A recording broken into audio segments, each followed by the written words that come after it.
Welcome to the ANEW Body Insight Podcast, empowering and inspiring your journey to optimal health.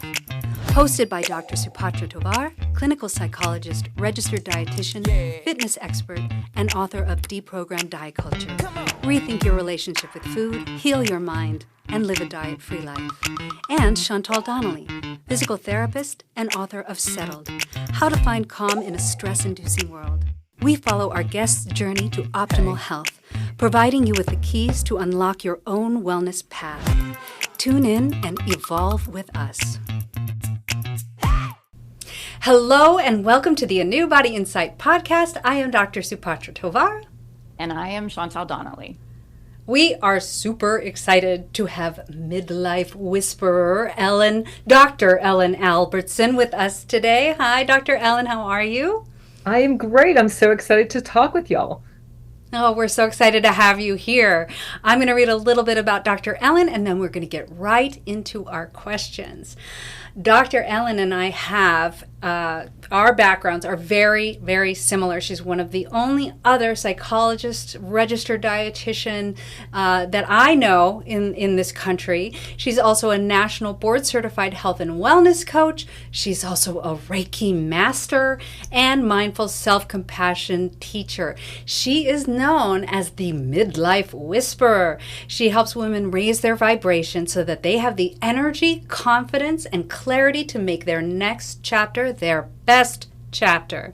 She's a best-selling, award-winning author, inspirational speaker, and expert on women's well-being.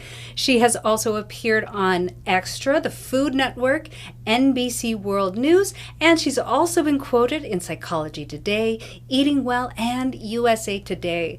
She has written 5 books and articles for Self, Better Homes and Gardens, and Good Housekeeping. Her latest book is Rock Your Midlife, 7 Steps to Transform Yourself and Make Your Next Chapter the Best Chapter. She brings over 25 years of counseling, coaching, and healing experience to her holistic practice and transformational work. She lives on the Champlain Islands of Vermont with her high-tech raw food loving partner Ken and her tree climbing border collie Rosie. She also has a home in Costa Rica, which we are all very jealous about. She is also a breast cancer survivor. She was diagnosed in 2022 and finished her treatment in mid-2023. We're so glad you're healed, Dr. Ellen, and you're with us today. Me too, and I'm going to bring you guys a little bit of Pura Vida, which is what we talk about in Costa Rica. It's just this feeling like, life is good. Yes, excellent. Love that. You are known as the Midlife Whisperer. Shh.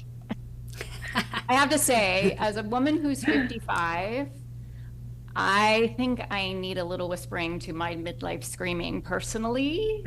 So I'm really glad to talk to you. I'm very excited about this conversation. Wondering how you got inspired to help women in their midlife. And also you mentioned that you help women raise their vibrations. Can you explain what that means and how that all came about? Sure. Well, midlife women actually found me. So when I was a little old dietitian 30 years ago, everybody coming to me, they were all midlife women. I was an outpatient dietitian. And let's face it, if you haven't been taking care of your body, that's when your body says, hello, high cholesterol, high blood sugar, high blood pressure, weight goes up, don't feel like myself, brain fog, insomnia. And that was 30 years ago. Like nobody talked about menopause. Like I don't even remember my mom even mentioning it, right? So all of these women were coming to me with their doctors would send them and say, go see the dietitian. And that's sort of how I started working with midlife women. The only problem was, and I don't know if Dr. Tovar, you resonate with this, I did not have the skills to help people to make behavior change. I was like, okay, eat this, don't eat this. And way back when I became a dietitian, the science was really different, right? We were all not eating any fat and sugar was okay. Hello. But I didn't have the skills. So gradually over time, I spent a lot of time working in the media. My ex-husband and I were the cooking couple in the 90s. So I was a celebrity chef. But then I went back and I became a personal personal fitness trainer. And then I went on to become a board certified health and wellness coach and a psychologist. And so really, it's been 30 years of learning more of the science and learning more of the skills of how do I get people to make changes. And that was the big pivotal point, from the place of self-love, not self-loathing. That was another thing, as I learned as a dietitian. It's like everybody should eat less, move more, kill yourself at the gym, go on these starvation diets. And of course, nothing that never worked, because it's not sustainable. It's not the way the body works. And so I really had to do a big 180 in terms of my whole nutrition philosophy, my whole, philosophy of how I work with people. And the pivotal point for me was discovering self-compassion. So I was fortunate enough, when I was getting my PhD, my dissertation, I wanted to help women with negative body image. I realized the media does not do us any favors. It tells us that we have to be thin and young to be attractive. And the most important thing about us is our looks. And if we're not those things, we don't feel good about ourselves. And so we go on these cockamamie diets, kill ourselves at the gym, and then we starve ourselves, and then we binge, and it goes on and on. And I was like, whoa, this is not good. So I actually developed an intervention using self-compassion. We took a group of women. I recruited about 500 women. Half of them listened to meditations that were self-compassion meditations, and half of them were controls. And what my research showed is that body shame, body dissatisfaction, and body self-worth based on appearance went down, and body appreciation went up as women learned self-compassion and practice. So that was, in a nutshell, how I've kind of worked with midlife women. That, of course, went through midlife myself and went through empty nest, divorce, blindness, breast cancer, the whole 9 yards, really the caterpillar to the butterfly thing. And now I'm having the time of my life. So I feel like I've become my avatar, where I'm just having so much fun. I feel so good, which brings us to the energy piece, which is really, my philosophy is so much more about, forget about managing your weight and your food. Let's manage our energy. Yes. You are an energetic being, and so eat to feel good, to be high vibe. It's not just me sort of being woo here. When we look at quantum physics, we really see that all of matter is spinning very, very rapidly. And so are you, and you might be feeling like you're spinning in midlife menopause, but your cells are spinning. You are energy. And so our thoughts, our food, stress, all of these things are impacting our energy levels. So essentially, what I'm trying to help women do is manage their energy. But the interesting thing is, they don't know that's what they need. I think just please help me sleep, help me with the brain fog, help me with the weight loss. But it's like, if we take a step back and we think about, how do I feel good? Because if you're feeling good, your energy is good. How do I increase my capacity, my resilience, which is really about increasing your battery so that you can feel good, do more, be more, have a bigger impact on the world, and just really enjoy your life and be healthy. Amen. I am with you all the way on that. And I definitely resonate with everything that you went through when you were a dietitian, all the way through what you are doing now. You and I are definitely soul sisters in our journey. And it's so amazing to hear. It's like, just kind of like hearing an echo come back at you and just really loving that.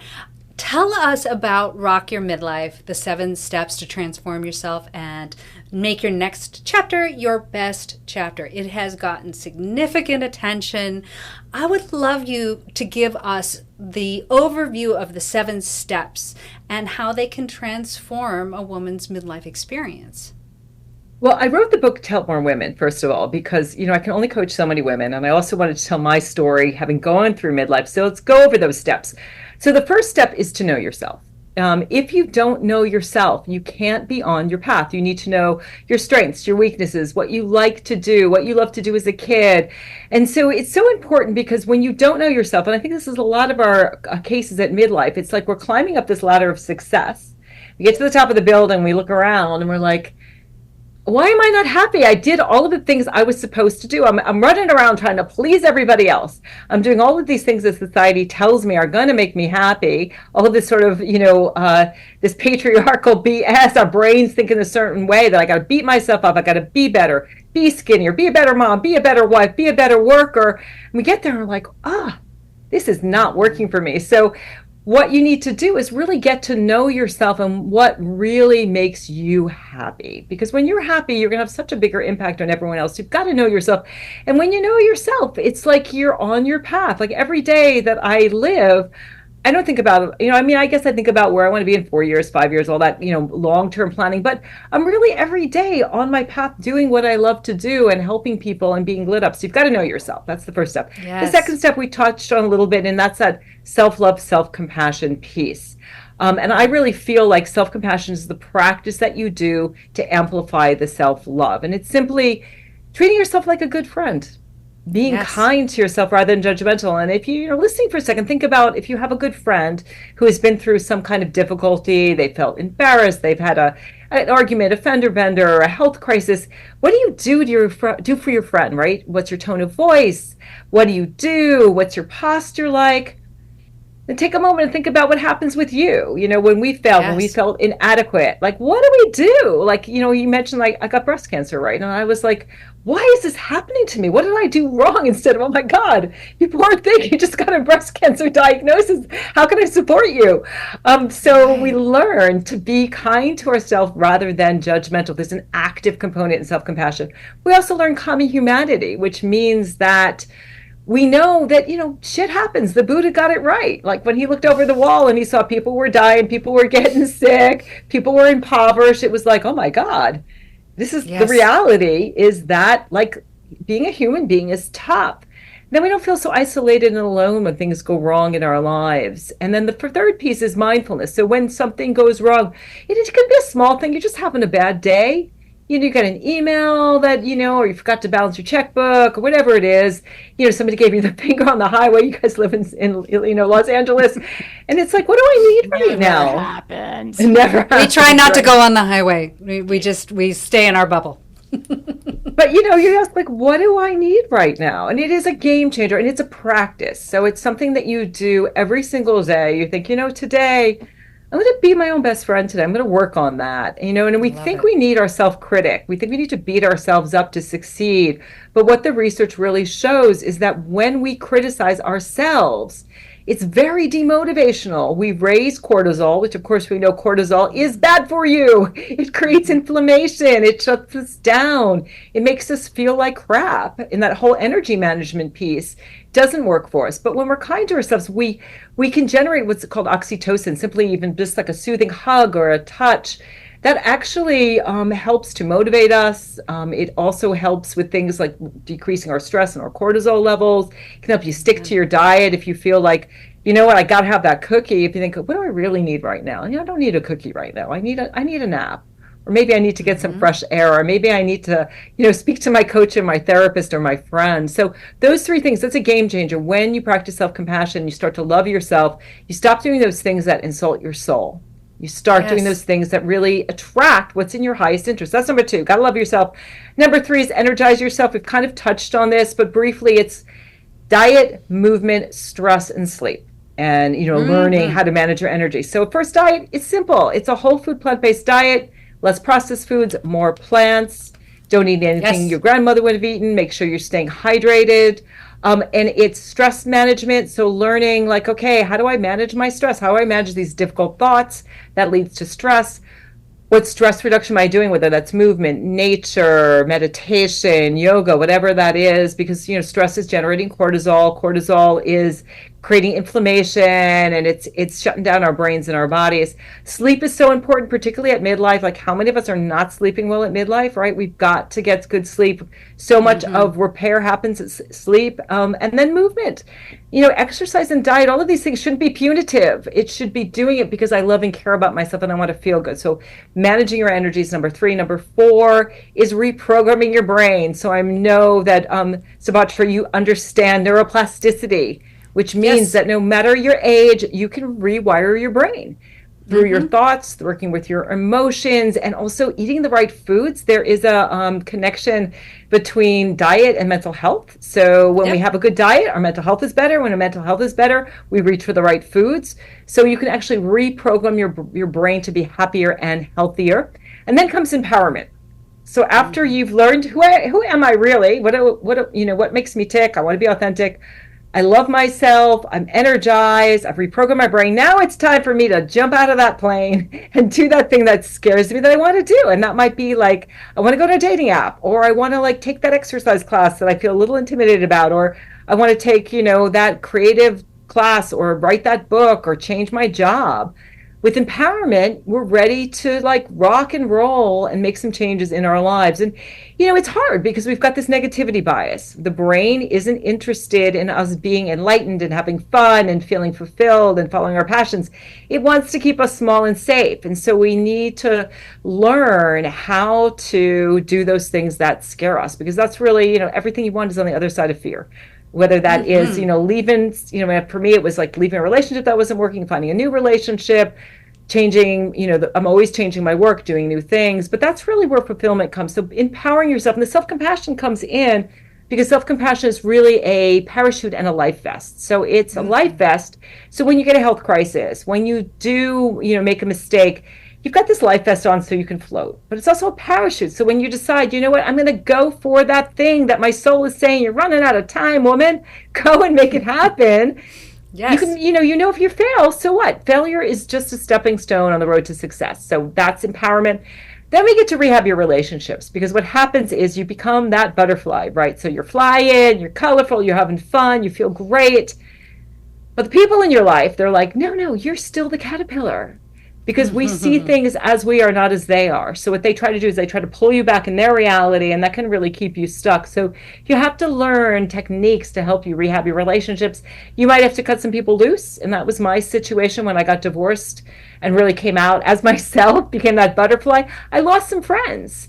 But I made lots of new friends who really get me for me. So really learning things like nonviolent communication, so you're getting your needs met, creating boundaries. And, I also have my people learn to say no. Saying no is saying yes to yourself. So rehabbing your relationships, and then finally enlightening yourself, which is, finding spiritual practices that work for you and realizing you're the only person that can save you. So often we look outside of ourselves for happiness, but you've got to look within. When you start to change your vibration and you start to resonate at a higher tone, you start to manifest and attract those things that are in your highest good.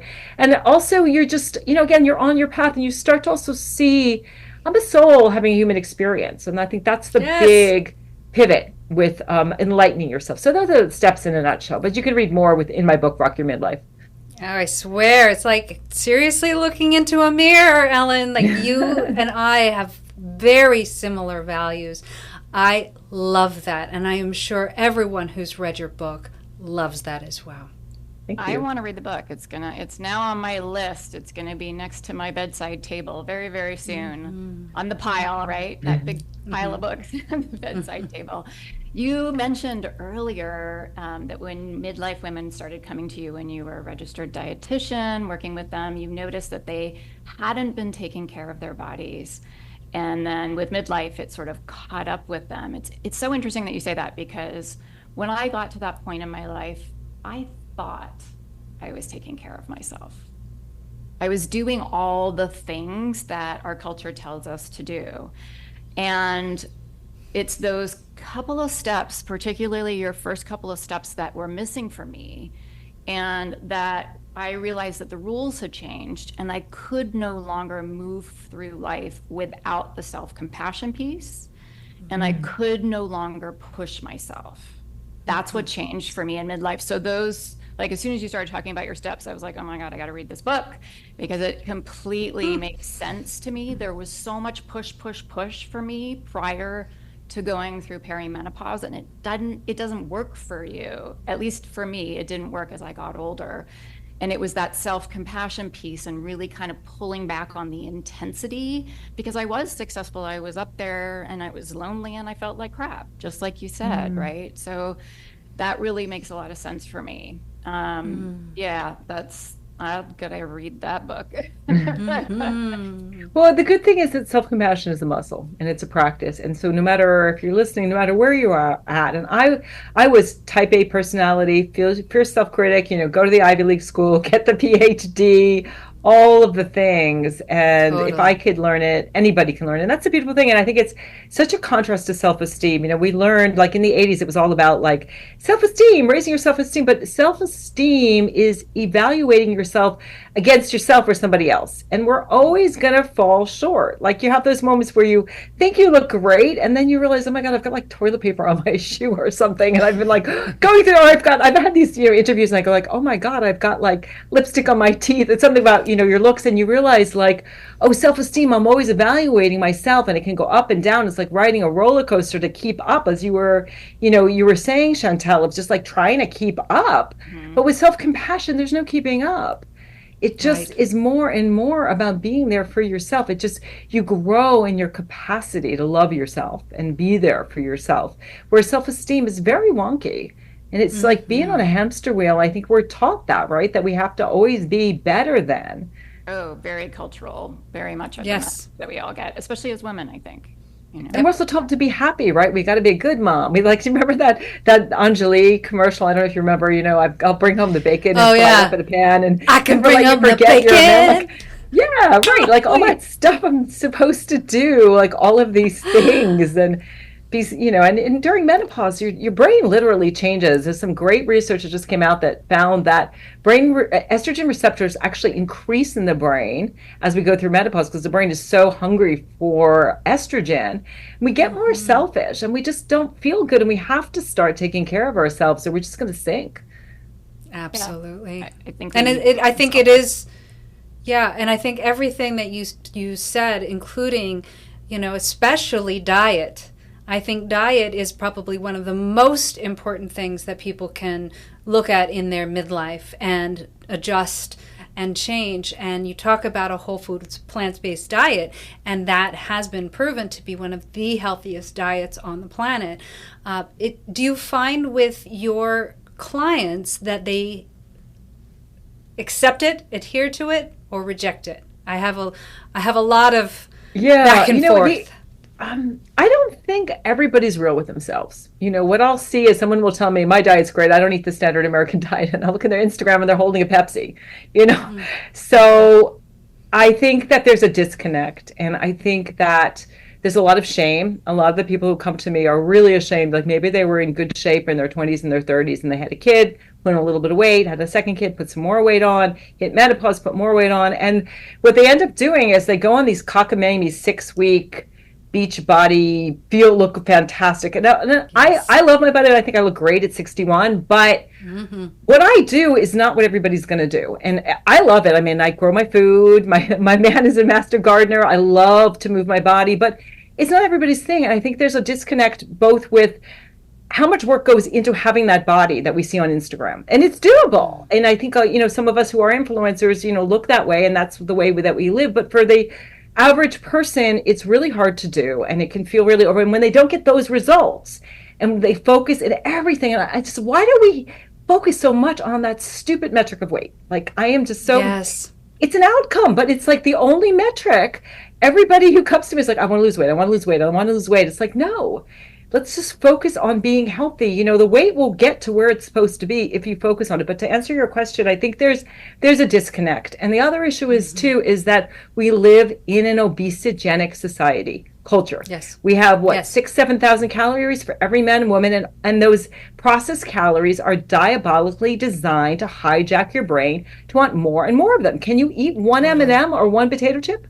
No. And so what ends up happening too is that your microbiome actually shifts when you eat a lot of junk food. Your microbiome is conditioned to want more junk food. When you start eating, you know, probiotics, so sauerkraut, kimchi, kombucha, these foods that contain healthy microorganisms, and you're eating the foods to feed them, which are the plant foods, then your body starts to crave kale. I mean, my body feels good. It's not that I don't eat, like, it was my anniversary yesterday. We had a beautiful piece of chocolate that I brought on my trip home from Spain and totally enjoyed it. Chocolate is also, you know, can be a functional food, right? But my body does not crave junk. My body craves healthy food. It feels good. So I think that it's we have to get away from this all or nothing. And I know that you totally are on board with the Supatra about this whole idea that these 4-6 week programs to transform are not where it's at. We need to be working forever on how am I changing my life forever. I would rather see somebody say, I'm going to eat an apple for a month instead of a candy bar for my 3 o'clock snack, or I'm going to give up soda and do that for a month and keep on building and building. So I think we're not realistic about what we're actually eating and doing. I think a lot of people, I think there's a lot of shame involved in it, and I think we're just focusing too much on that stupid metric of weight. Yes, and about absolutely. also just about how possible it is to shift that, because I do believe my clients that it's not as easy to shift as the media and as some influencers lead people to believe. And we focus on exercise as a weight control method, and the research really shows as the body adapts, exercise is not a weight control method. It's great for weight maintenance, it's fantastic for your physical and mental health, but it's not there to lose weight. Yes, definitely. Many people use it as a punishment for what they ate the night before, and that hurts my heart, because like you said, if you really tune into yourself, if you're really mindful, your body tells you what it likes to eat. And when you listen to that and you give it what it likes to eat, it's happy. And when you move it like it wants to be moved, it is also happy. So I love the mindful aspect of your treatment plan for people. I think that the more in tune they are with themselves, the more they're going to realize a lot of these, basic tenets that you're giving them, but they have to feel it for themselves first. Yeah, and your mental health improves. And as far as the menopausal symptoms, you alluded to, the whole food plant-based diet. These plant foods contain phytochemicals, plant chemicals, some of which can actually mimic your estrogen that your body produces, and so can make you feel better. I mean, there's a lot of research that show that people who go on whole food plant-based, or even try, vegan, eat more soy, actually have fewer hot flashes, and they do much better in terms of going through menopause, and they do lose some weight too. Yeah, that's me. Yeah, that's what I did. I just upped soy. I really focused on whole food plant-based, and no hot flashes yet. I'm 51. I have lost weight because of that, and just naturally I haven't changed any amount of what I've eaten. I'm a big eater, so I love eating, and it has really given me tons of energy, improved my sleep, you name it. I was going to ask you, Dr. Ellen, how you incorporate all of these lovely things that you do, the psychology, the psychotherapy, and the dietitian, and the mindfulness, self-compassion. But I think we're getting a pretty good picture of how you meld all of those wonderful things together. Is there anything that you wanted to add to let our listeners know how you pull everything? Well, everything works synergistically. And I think that I'm not a psychotherapist. I don't know if you are, Supatra, but I am not a psychotherapist. I'm a coach. And so I think psychotherapy is fantastic. There's a place for it. But as a coach, my training is really seeing you as whole and having the answers. And so my job is to help you to visualize and really get a picture of, what do you want your life to be like? What do you want your health to be like? What do you want your mental health, your physical health? What do you want your relationships to look like? What do you want your work to look like? What's the best possible self that you can imagine?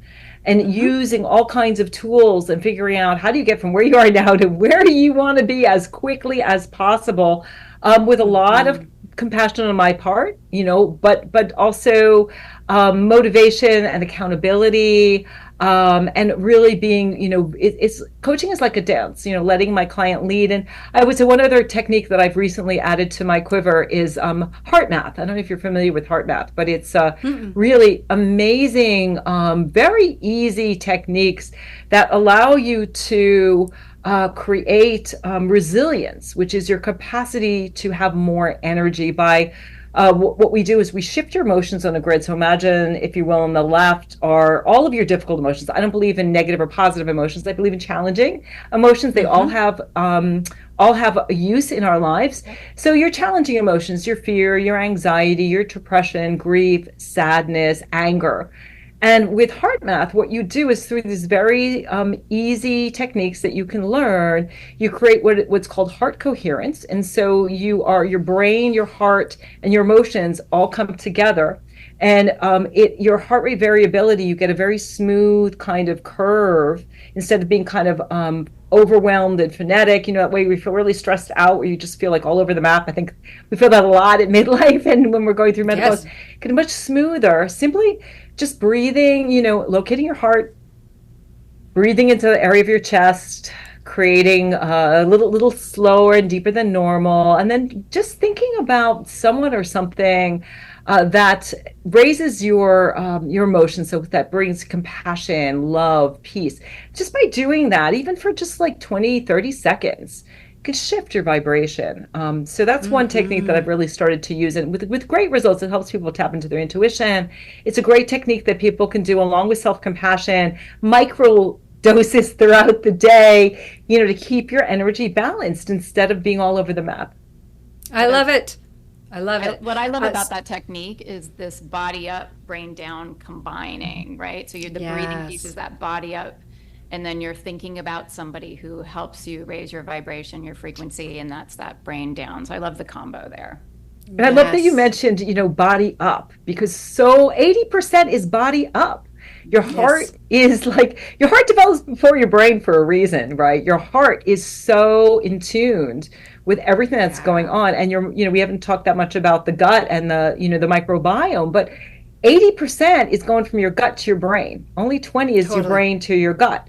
So managing your gut, connecting with your heart is going to give you much better physical and mental health, and give you, I think this sense of control that, I can't exactly control my thoughts, but I can control that place between my thought and the emotion, and what emotions do I want to be vibrating with in my life. And again, from that law of attraction perspective, we bring a little woo into it in quantum physics. When you are vibrating at a high rate, you just attract, and you literally see those things that are going to be good for your life. Oh, I love it. Well, you are absolutely high vibe, Dr. Ellen, and it is so wonderful to just sit here in front of you and absorb everything, and just to get a good picture about what you do with people and how you help them heal. We are out of time for this half, though, so Chantal. We are excited to talk to you again for the next episode. Really excited to hear more. Thank you all for joining us. Tune in next week for the second half of this wonderful interview with Midlife Whisperer, Dr. Ellen Albertson. Thanks for tuning into the ANEW Body Insight Podcast. Please remember, the content shared on this podcast is for entertainment purposes only and does not constitute medical advice. You can find us anywhere podcasts are streaming, on YouTube at my.anew.insight and at anew-insight.com under the ANEW Body Insight Podcast tab. Follow us on our socials at my.anew.insight on Facebook, Instagram, TikTok, and Threads for more updates. Tune in next time and evolve with us.